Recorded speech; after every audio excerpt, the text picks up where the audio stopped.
Friends, last time I've talked to you, I've talked about being missional. A month ago I preached and I focused on that fact that Jesus said, as the Father has sent me, so send I you. Remember that conversation? And we said and we agreed that we all are missionaries. Amen to that? We all are missionaries. Wherever we are, we're called to go on a mission. And so this has been embraced by many people, that every Christian is a missionary in their workplace, in their school, at home. We're missionaries. And quite often, if we ask for the reason we're missionaries, we go to the Great Commission. After all, it starts with the words, "Go therefore and make disciples of all nations." But somehow many people misinterpret this Great Commission, that it's all about go. Now, I'm pausing here for purpose, to get that effect, go. Our North American Division Office of Volunteers literally took this literally, and the website is called He Said Go. If you go to the website, the first thing that says there is what? He said go. And so we focused on going, and we have gone out there. But I wonder if going is enough. If I just tell you to go but don't tell you what to do, have you accomplished the mission? Many of us has gone and we scattered and we've gone and we've been busy going, but are we doing what God asked us to do? That's the big question. What should we go for? When you look at that passage, and I've unpacked this a few weeks ago when we had our discipleship summit, that in that Greek original text, there's only one command, and it's not go. This is English mistranslation. That going action is a participle. Some Bible says while going, and even that is a bad translation. I know it's all Greek to you, so I've put some explanations there. This is a participle verb, aorist nominative plural, which best translated, having gone. Now, do you understand the meaning of that? Going is not a command, it's assumed. God assumes that we have left our comfort zone and we've gone out there already. So friends, going is not even an option. That's an assumption from Christ that we will go. Having gone, what is the command there? What is the imperative verb in this sentence, friends? Now, you're quiet. And I know because you're not doing it. Our whole church right now is facing this dilemma. We've gone out there, but we have not made disciples. Because the command is, having gone, make disciples. The text continues with two more participles. Baptizing and teaching. These are following up actions when we make disciples. So when you look at this passage, I want you to understand, when you look at this passage, there's three participles and one imperative. And that imperative is make disciples. Disciple people. Are we discipling? I want you to deeply think about this because today I want to take you on a journey that you would understand a bit more what discipleship is all about. I believe we went the wrong way. When Jesus sent disciples, one of the commands to them in Luke chapter 9 verse 3 was take nothing on the journey. When you go and make disciples, what is Jesus saying to bring? No, I don't think you've got it. When you go to make disciples, you should bring some textbooks, right? You should bring some instruction curriculums. You should bring your technology to impress them with how civilized you are, right? What did Jesus say? Go and take nothing. Now, this is initial premise, friends. Christians have gone out there and colonized the world without making disciples. Now, I'm going to go politically incorrect on you today. Because Christians, should I say European Christians? Is that all right? Gone out there to colonize, not evangelize, because friends, that's not disciple making. You've seen this picture before, right? And I keep putting this for a shock factor. We have done wrong by going to colonize, by saying, look how more advanced we are, look at our technology, look what we brought, look at our clothing, we want you to look like us. That's not a disciple making, that's colonizing. We've gone colonizing. Literally this week, Trans-European Division had made a public apology for the first time. Seventh-day Adventist Church in Trans-European Division is headquartered in England. And as I listened to their president saying, yes, we've done it wrong. Now, praise God to British missionaries, praise God to German missionaries, but if they've gone out there to advance British interest, if they've gone out there to advance German interests, are we evangelizing? I'm going to call for serious heart-to-heart talk today, friends. And so as I'm reading this, I'm saying, finally, we as a church are talking honestly about the wrongs we've done in the past. Because now we're paying price for that. French cardinal, and forgive my French, I'm not into these names. What's his name there? Some of you could read better. Lavigeria or... When he sent his workers into Africa, he reminded to them that they represent France. That's why on the chocolate is his face. So when they went out there, did they represent Jesus? Or they did represent interest of what? France. It was this spirit that caused Chinese Emperor Yongzheng in 1724 to list Christianity among the perverse sects and sinister doctrines. Now what is interesting that this emperor was the most pro-European emperor. He was a Chinese emperor who would dress like European and pretend to be European. But when he discovered European Christians coming as missionaries to China, he outlawed Christianity because he saw that Christianity was destroying his culture. So friends, when we go out there, what do we bring? Do we bring Jesus or do we bring our culture? Because see, as Europeans went there to Africa, Asia, Latin America, what did they bring with them? Their culture. See, to be an Adventist in Kenya is to wear a suit and tie. And if you wear your native garb, then there's a problem with that. And see, now we're getting that back at us.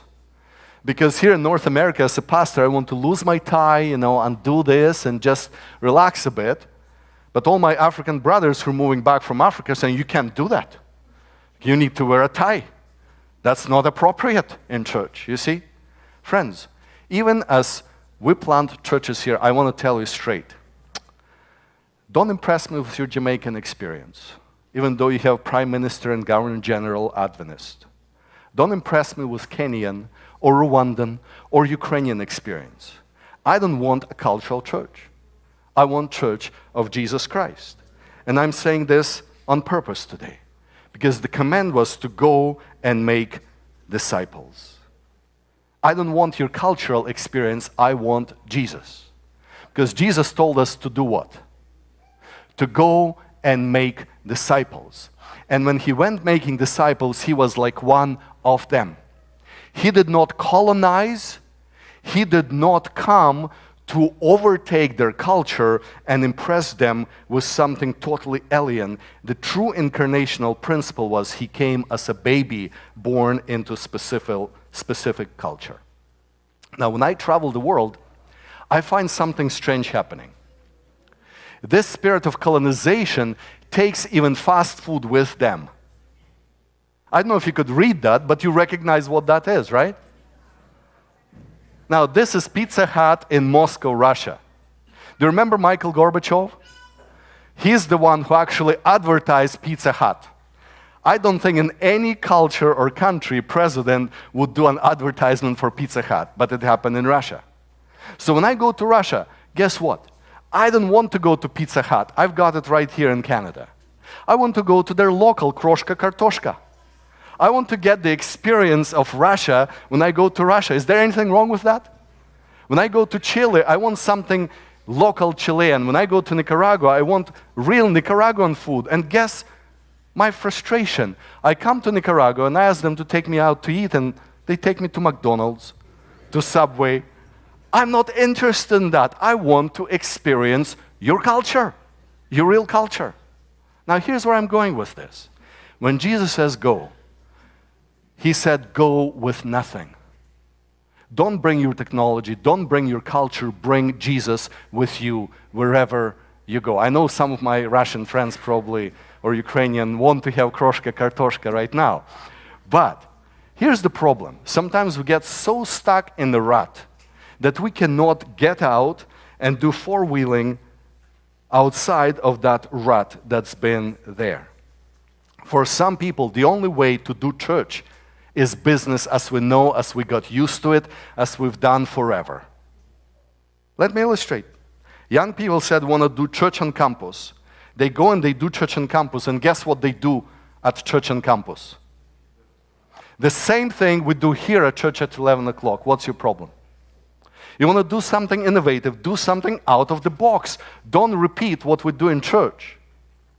Now, is that challenging? Or who said, have you read somewhere in the Bible the format of church service the way we do it here?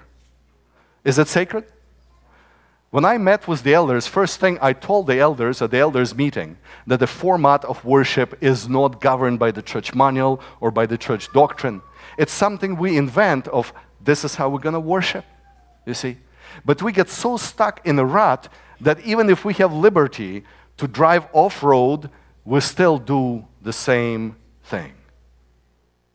Now, you may wonder, where is this pastor going with this? I want to invite you to consider that incarnation during this time of Christmas was basic principle of Jesus. Think of the four Gospels: Matthew, Mark, Luke, and John. Do you realize how different they are? Matthew writes for Jews. Mark is writing for Romans. Luke is writing for Greeks. And now John, who's writing the last Gospel, is writing much later in time where Gnosticism has developed, and he's addressing totally different issues. Jesus was at home everywhere, but naturalized nowhere. God did not send a superhuman, but instead an everyday man. Jesus was, finish the sentence. What was his profession? Jesus was a carpenter. Now, what do you think of that profession? Would it be any different if Jesus would be a plumber? Would it be any different if Jesus would be a car mechanic? Jesus was a carpenter, and that's how he came into this world. But see, incarnation is becoming domestic in the environment that one is sent to. This season, everybody's talking about what? The birth of Jesus. But I want you to reflect on this, that God sent his Son to be born in this world into a family. We're all aware of the horrors of colonialism, right? I don't need to tell you stories. You've heard those stories. When Columbus was discovered by native indigenous people of this continent in 1942, they did not know that within a decade, 90% of them would die from a plague.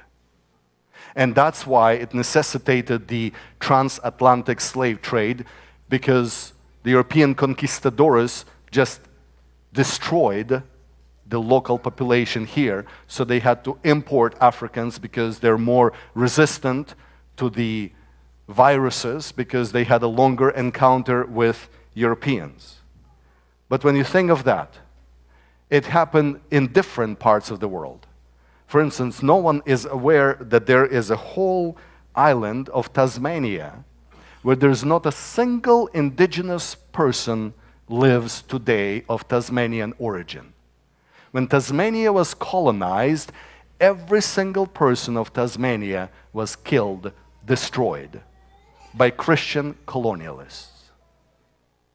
Now, it sounds shocking, but sometimes, because it's from the other part of the world, we don't think of this in those shocking terms.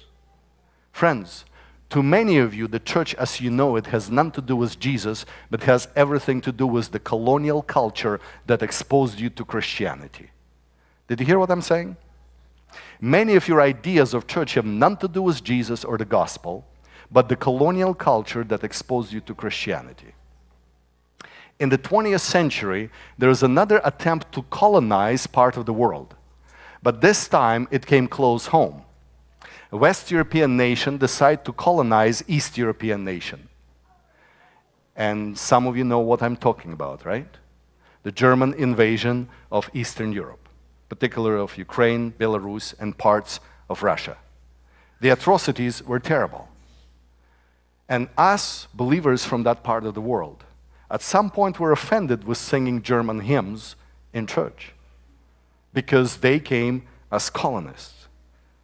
Friends, you may object, say, well, Pastor, but we're all colonialists. Let me ask, any of you gardeners here? Do any like to garden? What do you do when you come to a virgin soil that has all kind of weeds and grass and stuff growing? What do you do first? You kill the natives, right? You remove the indigenous plants to replace them, right? And so some people use that as a justification for, guess what? Colonialism. Missing important point. You do not dig up the soil and replace with a different soil. You plant your seeds where? In that soil. And that's the difference of incarnation principle of Jesus Christ. Jesus wants His gospel, Himself, to be planted in human nature. Think of God being planted in humanity through that incarnation of Jesus. Jesus Christ came as a Jew, lived among Jews, fellowshiped and worshipped with them in their synagogues, and was completely Jewish. In fact, when I read the Gospel of John, I find it interesting that Hanukkah, that has none to do with Moses, Hanukkah is much later festival that was introduced in Jewish nation. Jesus goes to the temple on Hanukkah, Gospel of John chapter 10. What does it do to your understanding of Jesus and culture? And I'm saying this because I hear many people objecting to Christmas as pagan, objecting to Easter as pagan. Friends, there's more evidence that early Christians from the days of Jesus respected and honored those festivities than against that. And if you talk to me about these pagan objections, then let me ask you, what month are we sitting in right now? Why aren't you writing that you are sitting in the month of Kislev? That's a biblical name for it. Because December is a pagan name. It comes from Roman pagan calendar, with such months as July and February and January. January is after pagan god Janus. Your days of the week are pagan days.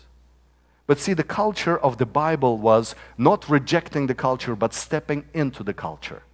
That's why when you read the Gospel of John, Jesus is in the temple both on Purim and on Hanukkah. That was Jesus. Friends, when I talk about this inhabiting the culture, some people object to the musical instruments we use. And even recently I've heard from some people, well, the drums are used in Africa to call on the spirits, that's why we don't want to hear drums. Interesting reason. Open your Bibles and tell me who created harp and a flute. You Bible students. Children of Cain. What does it tell you? That ungodly people create instruments and godly people take over and use them. You read the Psalms, they actually took pride in conquering a nation, taking their hymns, taking their melodies, taking their instruments, and then using them for worship. Have you ever paid attention when you read the book of Psalms, it says, well, sing this music on the melody of instruments of Gath. Gath is a Philistine city. So when they beat them, they say, listen, we not only overpowered you with military, we actually took your song away, we took your soul away, we put our words to it, and now we're singing it. Now today, praise team, I didn't ask them to choose it. They chose the songs that for some of you probably brought some different associations, right? The first one was da da da da da da da da la la la la. You walk through the malls and you hear that melody, right? Not knowing that this is actually in our hymnals number 23, right? See, we have sometimes this challenge that when we smell the culture, we're nervous. We're not sure what to do with that culture. And so, friends, as I'm challenging you today, I want to invite Jesus, who came and walked this earth as a man of the first century, wearing sandals, not wearing suit and tie, not driving a vehicle, but he was man of his culture. Speaking of cultural insensitivities, I remember reading Donald Rumsfeld, who was Secretary of Defense at the time when US was in Iraq, wrote a memo to Iraqi about how they should pull up their socks and pull themselves by bootstraps. And it was so funny because he's writing to no sock wearing sandal culture. Are you getting this? Sometimes when we communicate, we miss the point of how to communicate with people. I find it interesting that the language of Jesus, in which he made disciples, was Aramaic, and yet the Gospels are written in Greek. Christianity is the only religion that has not preserved the original language of its founder. Now, Islam uses what language for their sacred writings? Arabic. And if you want to follow that, you have to read Arabic. Any other religion, they insist on sticking with that culture. Christianity says, no, no, no. That is not as important as integrating in whatever culture you find yourself going into. Christianity is one and only religion that does not speak the language of its founder. Friends, we'll never know how Jesus looked like. I find when Apostle Paul comes to Athens, he walks around, he observes the city, and then he comes and speaks to the men there at Areopagus, and he says to them, there's that statue of a known God. I want to tell you more about him. And he refers to one of their idols and starts telling them the story of Jesus. He doesn't stop there. He goes on and he quotes one of their pagan poets, says, one of your own poets said, in him we move and dwell and have our beings. And now that statement becomes part of Christian liturgy. Now, do you see this concept of incarnation going and mingling and mixing with the culture and becoming one with the culture? Now, this is surprising to many. This is the picture fresco of Jesus Christ from the Church of Rome in the 6th century. What does it tell you about early Christians and Jesus? As you look at this picture, huh? Now, I'm not suggesting anything. I'm just saying that throughout the history of Christianity, there was that openness for different cultures. There was that openness to step into and be incarnate in whatever culture. But friends, the culture is the software of the mind. Because all of us think in certain language, all of us react to certain cultural idioms, all of us like certain things. I know my Danny, whenever he eats something that reminds him grandma's cooking, he feels it's better than other things. But friends, as we look at Christianity around the world, it seems in every culture they have their own idea of how Jesus looked like. This particular picture comes from Iraq. Muslim Issam el-Said, whose grandfather was crucified in Iraq in 1958, he found peace when he painted crucified Jesus because it helped him to come to grip of grieving his father. This particular piece is Matthias Grunewald Eisenheim altarpiece. Portrays a body oozing with sores, victims of Black Death, the sick and dying look at Jesus and could see themselves. They knew God was with them in their pain. We never know how Jesus looked like, but we know this. The Word was made flesh, and that flesh was human flesh. And that's the essence of this doctrine of incarnation. The doctrine of incarnation is theological prism through which we must look at our mission in this world. Early in the history of church, there were some objectors. One of them was Roman lawyer Tertullian, who moved Christianity away from the culture. He's written this: What has Jerusalem to do with Athens? What has academy to do with church? What should heretics and Christians have in common? And his answer was nothing. But as I listened to that, I beg to disagree. Because my Bible says, for God so loved the world that he gave his own son where? Into this world. God so loved Athens, heretics, and academy that he came to be among them. Now, culture is a weird thing. A year ago, we're in Israel and Jordan. For Sammy, it was the first time outside of North America, and I'm sure he was surprised and shocked with the cultural differences. Now, when we interact on the main streets, when they're used to foreigners and tourists, it's different. But when you really go into some of those places where tourists are not frequent, you find even different culture. A Yemeni shopkeeper is upset when his clients want to pay immediately because he wants to enter into that relationship with them. See, if you owe me money, then you're my friend.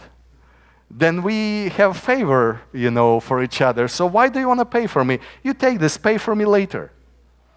As I travel and have been some places, I find it so strange. You come to buy and you purchase something, and the shopkeeper says, well, I don't want your money right now. Pay for me later. Now, how does it sit with you Westerners?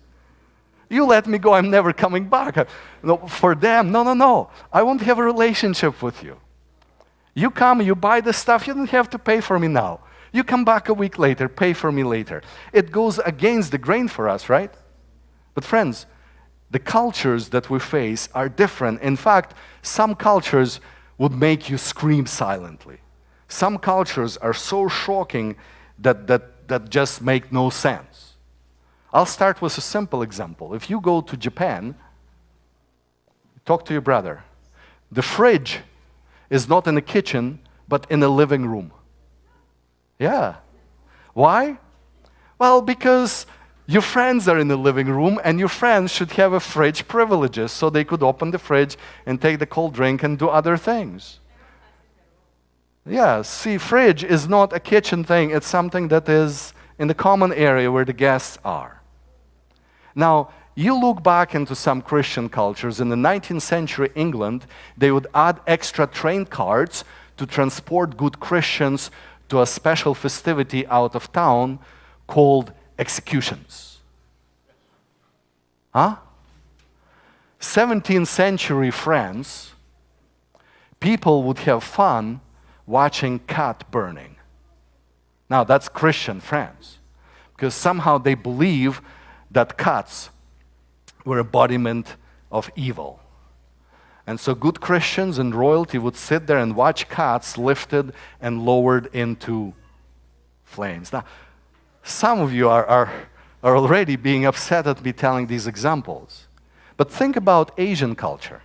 Half of the world black bears are caged in China, in Vietnam, because they're harvesting their gallbladder bile.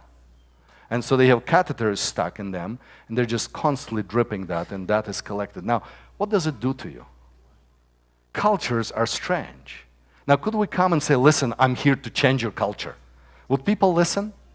No. I'm not even putting those pictures because I could go on and tell you hundreds of horrible illustrations of how messed up our cultures are. And I'm doing this, friends, simply to invite you to understand that Christianity has nothing to do with the culture.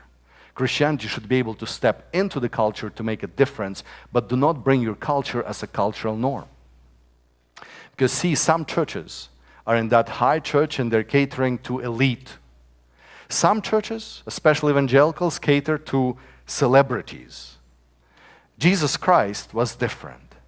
He would simply go and speak with Samaritan woman and then go and spend some time in Samaria connecting with their culture.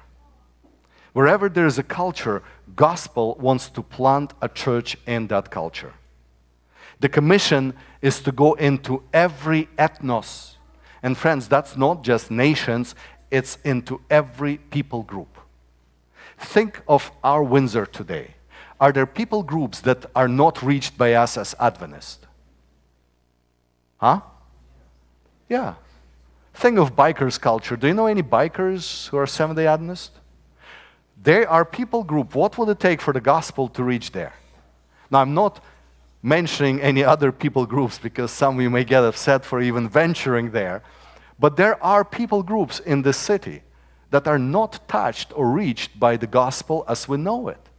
And yet, we all want Jesus to come, forgetting that the condition was when this gospel shall be preached to all people groups, then the world will come.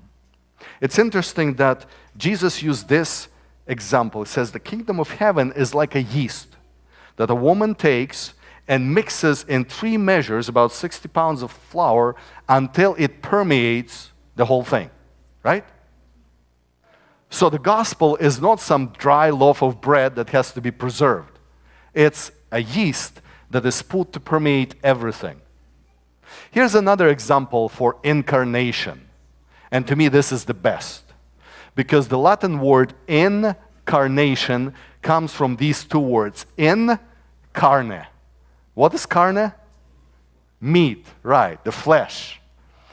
Jesus said, you are the salt of the world. And so, if you've done this cooking, I know it's not vegetarian, but if you've done this kind of cooking, what do? You put the salt, you smear the salt, and what do you expect with the salt? To incarnate, to permeate, to get into that carne. That's what incarnation is, getting into. And if you're not a salt, then you're probably basalt. Basalt, you know, like a rock culture that does not permeate into everything, friends.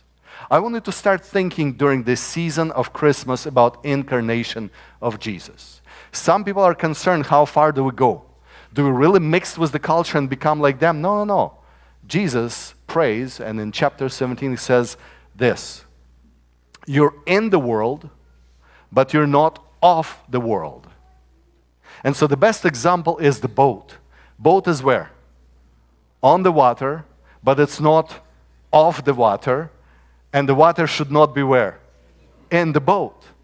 So we are out there in the culture. We're mingling with the culture. We're not strangers to the culture. The culture should not be in us, and we should not be cultural Christians. Now, excellent illustration comes from Jewish captivity. When they were taken to Babylon, they did not want to even worship in Babylon. They just sat down, hanged their musical instruments, said, how could we sing a song in this strange land? And along comes Jeremiah, and listen to these words of Jeremiah. Jeremiah, and I put that reference there on the screen for you, 29 verses 5 through 7. He writes to these Jewish captives and he says this: marry, have sons and daughters, find wives for your sons and give your daughters in marriage, so that they too may have sons and daughters. Increase in number there, do not decrease. Also, seek the peace and prosperity of the city to which I have carried you into exile. Pray to the Lord for it, because if it prospers, you too will prosper. Friends, do we evangelize the world? Do we bless the culture we live in? Do we get involved with people that we desire to help? Do we care to be with people? I could go on giving many examples, but I know we are expecting communion shortly. How far are you willing to go to incarnate yourself in the culture you are to save? I love to read, and some of you know this, and I find that if I don't learn something new about different culture, I'm not happy. This week I've learned that in northern tribes, Laps, Sami, Inuits, they have not 100 words for snow, but 300 plus words for snow, and it's officially documented. I find it strange because for them snow is year-round, 365 days, and so the snow in March is different than snow in June and different than snow in September. So they have over 300 words for snow. As I look at these different cultures, it's interesting that in Scotland, where there's not many sunny skies and it's raining, they have more words for misery, sadness, and gloominess than in any other language of the world. They have limited vocabulary for joy and sunny sky, but they have a lot of words for clouds and dark skies. And yet Jesus wants to incarnate in the snowiness of the Inuits. He wants to incarnate in sourness of Scots. He wants to incarnate in every culture. That is Jesus' desire for all of us. And as I read my Bible, I find it interesting. Jesus says that I was a stranger. Think of that. Jesus says, how you treat the strangers, that's how you treat me. So let me ask you, have you ever said no when you were invited by a friend and they offered you some food because it had a strange taste? Be honest now. I don't want to put anyone on the spot. I find especially older people, they refuse to go to ethnic restaurants because it tastes strange. What about strange music? Huh? What about strange things? And Jesus says, listen, I was a stranger. The test of loyal followers of Jesus, they are not afraid of strangers. They are embracing and welcoming strangeness. It is in diversity that our church is amplified, increased, and enlarged. Friends, the Incarnational Church of Jesus is not monocultural. The Incarnational Church of Jesus does not speak one language. The Incarnational Church of Jesus does not sing one tune. It embraces every culture, every language, and to me, the more diverse the church is, the more it represents Jesus. The more colors we have in this church, the more body shapes we have, the more generations, the better glimpse of God we catch looking at the faces of people near to us. Jesus says, I was a stranger, and you welcome me. If you're truly incarnate Christ in this culture, you would not be shocked by strangers. One theologian compared Christianity to a potted plant. It was in fact Indian theologian who spoke once with Christians, says, you've brought your gospel as a potted plant to our land. And that plant has died and you expect us to keep the pot. The gospel should be seed that gets planted in a native land and grows. That's the difference, friends. So as Adventists, we're not here to preserve any cultures. We're to go to that principle of incarnate Jesus. Have you heard the story of Johnny Appleseed? You've heard of Johnny Appleseed? He was the bestest missionary ever. He spent his life traversing North American continent planting apple trees. You've heard of Johnny Appleseed? That's not a story. It's not just children's story or legend. He was a real person who traveled the North America planting apple trees, planting apple seeds. And I find this interesting because Jesus told the parable once, the sower went out. And what did he do? Planted seeds. He just threw the seeds. And when you read that parable, you realize he was not all that successful. If you count the number of soils, he was only 25% successful. But he cast the seed everywhere. The best to get a harvest is plant a seed. The sower went out and he planted the seed. Another parable, Jesus says, the kingdom of God is like a farmer who plants the seed and he doesn't know how it grows. He goes and sleeps. But it grows all by itself. Friends, our ministry is to incarnate in the world and allow Jesus in us to connect with people because it's Christ through us who gives that growth and increase. Yes, they were in Detroit. And as we pulled to this intersection, I saw that makeshift house, a tent, and a box. And I don't know if you say, the box says happy. And I find it interesting. There are people who have mansions and they're not happy. They're racing to do more shopping. They're stressed because they're going to be hosting dinners and they're going to spend money. But there's this person on the side of the street And the sign says, happy. And next to it is Mercedes-Benz S500. My kid says, Dad, darken out the license plate. I say, no. Because the license plate says, made it to. I just couldn't help it, the attitude. So my friends, do we live here as Seventh-day Adventists understanding that we're just pilgrims, that we're strangers, that as we're incarnate in this world is not our home? Or do we live like people who feel that we have it made?